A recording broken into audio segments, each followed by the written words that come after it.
할렐루야. 많은 시험과 유혹 이기고 하나님 앞에 나온 여러분을 축복합니다.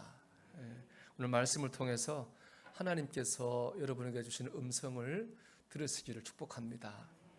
본문을 보면 예수님께서 한 마을에 들어가셨습니다. 그때 마르다라는 여자가 예수님을 자신의 집으로 초청했습니다.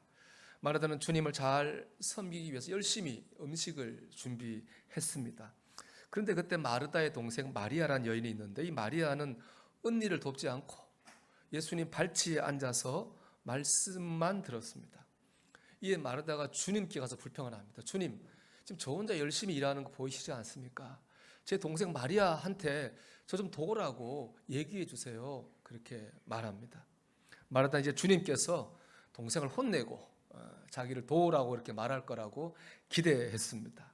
하지만 마르다의 기대와 달리 주님께서 이렇게 말해줘. 오히려 마리아가 좋은 쪽을 택하였다. 이렇게 말합니다. 보면 주님 보시기에 좋은 쪽이 있습니다. 주님 보시기에 더 나은 편이 있습니다. 우리가 그 주님 보시기에 더 나은 편, 나은 쪽으로 가야 되겠습니다. 거기 하나님 축복이 있지 않겠습니까? 더 좋은 자리, 더 좋은 쪽은요, 먼저 은혜를 깨닫고 감사하는 자리입니다. 마리아는 예수님의 발치에 있잖아요. 예수님의 말씀을 듣고 있는데 사실은 원래 그 자리는 마리아가 있을 수 없는 자리입니다. 마리아가 있을 자격이 없는 자리예요. 당시는 남녀 차별이 매우 심했습니다. 랍비들은 여자가 와서 말씀드리면 내보냈습니다. 못 있게 했어요. 마리아는 원래 거기 있을 수 없는 사람이죠. 당시 문화로 보면 마리아가 있을 자리는 어디냐? 언니 마르다가 있는 자리입니다. 부엌이죠. 말씀 듣는 사람을 위해서 일하고 봉사하는 그 자리에 마리아가 있어야 됩니다. 우리도 뭐 이해하기 어려운 일은 아닙니다. 저도 아주 어릴 때 저희 어머님이 제가 부엌에 오는 거 굉장히 싫어하셨습니다. 남자는 부엌에 오면 안 된다고 그랬거든요. 제사도 생각해 보면 제사 지냈는데 여자들이 며칠 동안 제사 음식을 다 준비해요. 남자는 그냥 제사 지낼 때만 뭐 절하고 합니다. 제사 끝나면 또 여자들이 또 그거 다 치우고 또 밥 먹을 상을 또 준비하고 밥 먹고 또 설거지 여자들 다 합니다. 여자들이 참 고생을 많이 했습니다. 그게 불과 뭐 3, 40년 전입니다. 2000년 전이니까 이 말씀은 남녀 차별이 얼마나 심했겠습니까? 이런 문화적 배경이 있었기 때문에 마르다가 주님께 불평하는 건 너무나 당연한 일이었습니다. 이 마리아는 여기 있을 자격이 없는 거예요. 마리아가 여기 있다고 하는 건 이 자리에 있다고 하는 건 뭐예요? 주님의 은혜 아니면 설명이 안 되는 겁니다. 주님의 은혜로 마리아는 이 자리에 있습니다. 여러분, 우리 지금 예배당에 앉아 있는데요, 우리 인간적으로 우리 이 자리에 앉을 자격이 있을까요?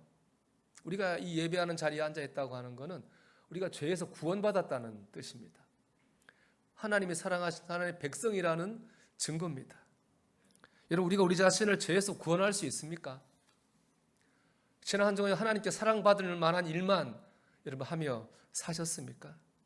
사실 우리는 여기에 앉아있을 자격이 없습니다. 그럼에도 불구하고 우리가 여기에 앉아있는 것은 오직 하나님의 은혜입니다. 하나님의 은혜로 우리는 죄사함도 받았고요, 구원도 받았고 하나님 사랑받는 백성도 되었습니다. 은혜로 깨닫고 감사해야 합니다. 그럴 때 그 자리가 은혜의 자리, 축복의 자리가 됩니다.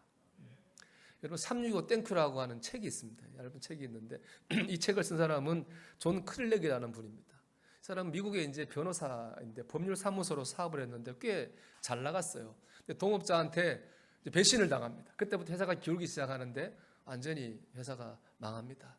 그러다 보니까 또 안 좋은 일은 한꺼번에 오잖아요. 부인하고 사이가 나빠져서 헤어지게 됩니다. 자식들하고도 관계가 깨집니다.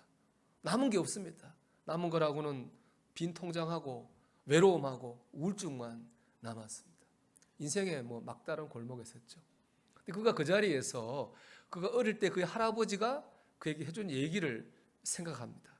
그의 할아버지가 한 말은 내가 가지고 있는 것들에 대해서 네가 감사하는 법을 알게 될 때까지는 네가 원하는 걸 얻지 못할 거야. 그 할아버지 얘기했어요. 네가 가진 것에 감사하기 전까지는 원하는 거 얻지 못할 거야. 그 말이 그에게는 어떤 진리로 다가왔습니다. 그때부터 그래서 나름대로 감사하기 프로젝트를 시작했어요. 그게 뭐냐면 365니까 매일 한 명씩에게 감사 편지를 쓰는 거예요. 가까운 친구, 이웃, 가족, 하여튼 누구에게나 이렇게 쓰기 시작했습니다. 그 감사 편지 프로젝트가 그의 인생을 바꿔놨습니다. 그가 365번째 감사 편지를 다 쓰기를 마쳤을 때 그는 우울증에서 완전히 나았습니다. 사업이 회복됐습니다. 자식들과의 관계도 회복이 됐고 그 아내와 다시 결합해서 행복한 가정도 이뤘습니다. 그 경험이 참 놀라워서 책을 쓴 거예요. 그게 감사 365라고 하는 그런 책입니다. 우리가 어디 있든지 어떤 상황에 있든지 은혜를 은혜로 깨닫고 감사하는 마음을 가질 때 그 자리가 좋은 쪽이 됩니다.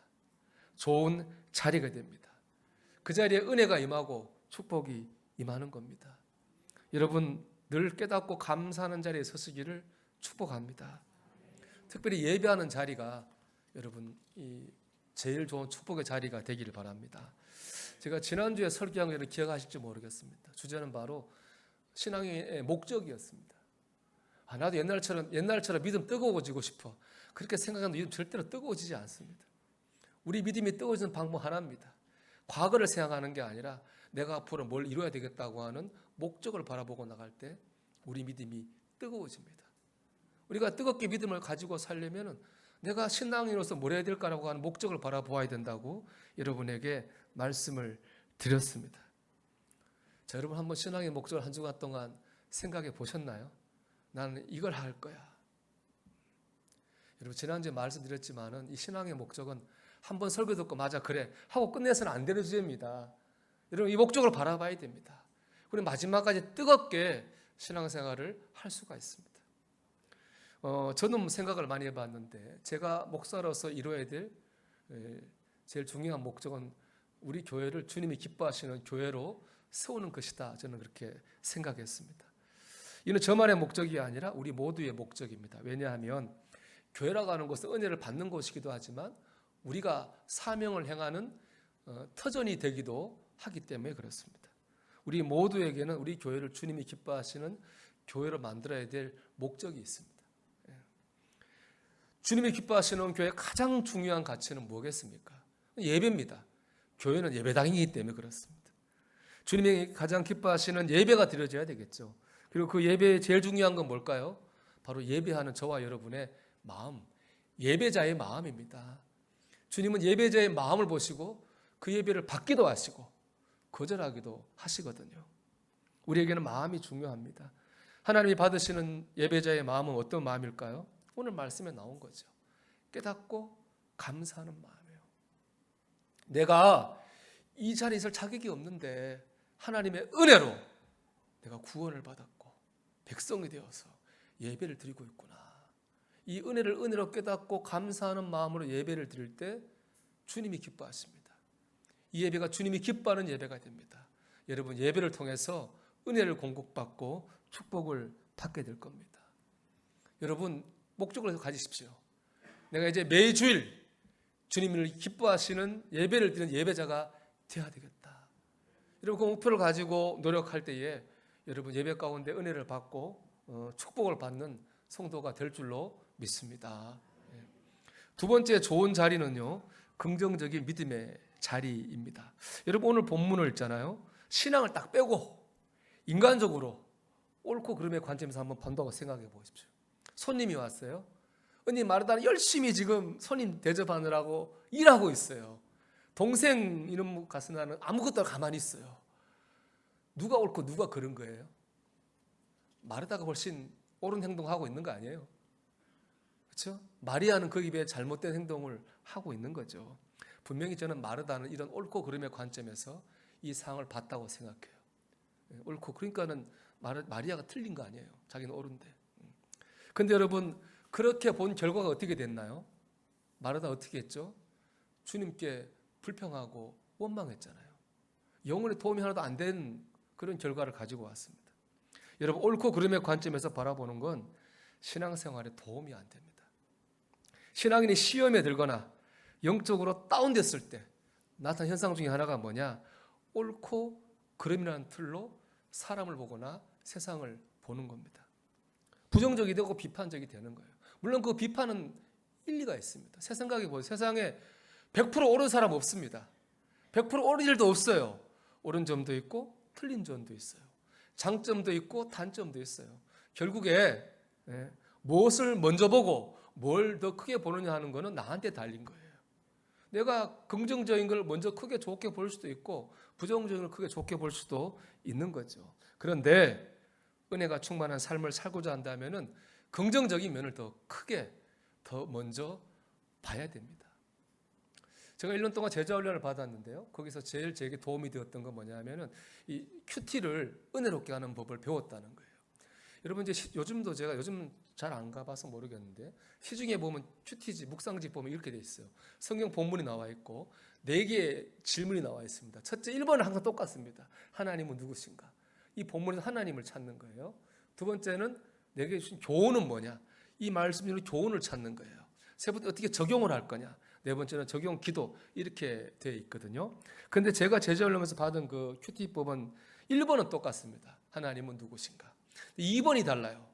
보통 2번은 내게 준 교훈을 찾는데 제가 배운 큐티는 교훈이 아니라 내게 주신 은혜와 감사의 제목을 발견하는 거예요. 그 다음 교훈이 오고 적용이 오는 겁니다. 오늘 본문을 하면 이렇죠. 본문에 하나님 어떤 분입니까? 앉을 자격 없는 자리에 마리아를 앉게 하신 분이죠. 제게로 적용하면 뭐겠습니까? 제가 이 자리에 있는 게 하나님의 은혜죠. 제가 권사님들 또 믿음 좋은 집사님들 보면서 사실은 자신이 부끄럽고 도전될 때가 많습니다. 근데 제가 그런 여러분들 앞에서 이렇게 설교를 하고 있잖아요. 하나님 은혜 아니면 제가 어떻게 이 자리에서 지난 25년을 설교자로 목회자로 살 수가 있었겠습니까? 이 말씀을 놓고 생각하면 저야말로 정말 자격 없는 사람이 이 자리 하나님 은혜로 이 자리에 서 있는 거죠. 그러니까 참 감사하죠. 이게 제가 배운 묵상법입니다. 저는 이 묵상법으로 기존에 큐티하면서 가졌던 느꼈던 문제를 극복할 수 있었어요. 기존의 방법으로 큐티할 때 느꼈던 문제는 뭐냐? 깨달은 대로 살지를 못한다는 거예요. 말씀을 통해 교훈을 깨달았어요. 아, 내가 이거 잘 못했구나. 깨달았으면 오늘 그 깨달은 대로 살아야잖아요. 분명히 깨달았는데 오늘 살다 보면 어제하고 다른 게 하나도 없는 거예요. 깨달으면 뭐하나. 오히려 죄책감만 들어요. 이런 일이 반복되면은 큐티를 해서 뭐하나 그런 생각이 드는 거죠. 근데 내게 주신 은혜와 감사를 먼저 발견하면서 이런 문제를 극복할 수 있었습니다. 하나님 나를 사랑하신다는 걸 깨닫고 그 안에 거할 수가 있었습니다. 큐티는 뭔가 교훈을나 뭔가 배워서 내 삶을 발전시키기 위해 하는 게 아닙니다. 하나님의 은혜 가운데 하루하루 거하기 위해서 하는 거예요. 하나님의 사랑을 느끼기 위해서 하는 거예요. 그게 바로 큐티거든요.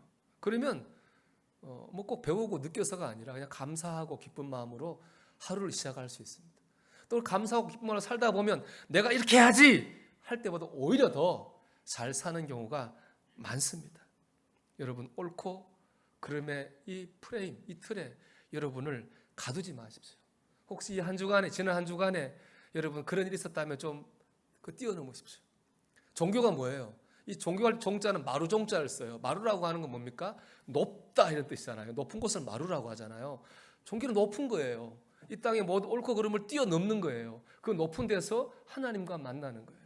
종교는 하나님과 나와의 관계고요. 하나님과 나와의 관계에 집중하는 게 바로 종교생활, 신앙생활입니다. 우리 하나님과 나와의 관계에 좀 다른 걸 옳고 그름을 뛰어넘어서 하나님과 나와의 관계에 집중해야 됩니다. 은혜에 집중해야 됩니다. 그런데 세상에 매이지 않고 은혜가 풍성한 삶을 살 수 있습니다. 은혜로운 걸 먼저 보려고 하십시오. 좋은 걸 먼저 보려고 하십시오. 일본 사람들이 경영의 신으로 부르는 사람이 있습니다. 마스시다 고노스케라는 사람인데 이 사람은 초등학교 4학년 때 아버지가 부도나가지고 학교 그만두고 자전거 수리점에 점원으로 취직했습니다. 그렇게 사회생활을 시작했는데 지금 570개 기업에 19만 명의 종업원이 일하는 큰 회사를 만든 회장님이 됐어요. 기자가 물었습니다. 그렇게 성공할 수 있는 이유가 어디에 있었습니까? 그는 이렇게 대답합니다. 저는 3가지 하늘의 은혜를 입고 태어났습니다. 그것 때문에 이렇게 됐습니다. 그거 뭐냐 3가지 은혜는 뭐냐? 첫째, 가난입니다. 둘째, 허약한 몸입니다. 이분이 몸이 허약했나 봐요. 셋째는 못 배운 거예요. 가난, 허약한 몸, 못 배운 거를 하늘의 은혜라고 할 수 있을까요? 우리 그럴 수 없을 것 같지 않아요? 그가 이렇게 또 대답해요. 저는 가난했기 때문에 부지런히 일하지 않고는 잘 살 수 없다는 진리를 깨달았습니다. 또 약하게 태어났기 때문에 건강의 소중함을 일찍 깨달아 늘 건강에 힘썼는데 그 결과 지금 90이 넘었는데도 건강하게 살고 있습니다. 또 초등학교 4학년을 중퇴했기에 이 세상 모든 사람이 나보다 낫다고 생각해서 배우려고 했습니다. 그가 지식과 상식을 얻을 수 있게 되었습니다. 이렇게 불행한 환경이 날 이만큼 성장시켜 주기 위해 하늘이 준 시련이라 생각돼서 감사하며 살고 있습니다. 그렇게 말했다고 그래요. 이 글을 읽으면서 저 바울 생각이 났습니다. 바울이 아주 정말 이 사역자에게 치명적인 질병을 가지고 있었거든요. 그 병 고쳐달라고 3번이나 기도했잖아요, 하나님께. 하나님 거절하셨어요. 하나님이 기도를 그 자리에서 바울은 이렇게 반응하고 고백합니다. 고린도서 12장 10절인데요. 우리 같이 읽어볼까요? 그러므로 내가 그리스도를 위하여 약한 것들과 능욕과 궁핍과 박해와 공고를 기뻐하노니 이는 내가 약한 그때의 강함이라. 아멘. 내가 약한 그때의 강함이라. 경영에서 사업에 성공한 마스시다도 그렇고요. 신앙에 성공한 바울도 그렇고 공통점이 있죠. 뭐예요? 긍정적인 자세를 가지고 있다는 겁니다. 여러분, 긍정적인 믿음의 자세를 유지하십시오. 그 자리가 좋은 자리예요. 거기서 은혜를 받고 축복을 받습니다. 여러분, 더 좋은 쪽은요, 은혜로 깨닫고 감사하는 자리입니다. 긍정적인 믿음으로 사는 자리예요. 거기가 주님 말씀하시는 더 좋은 자리, 더 좋은 쪽입니다. 바로 이 한 주간 여러분, 그 더 좋은 자리, 더 좋은 쪽으로 꼭 나가게 되시기를 주님의 이름으로 축원합니다.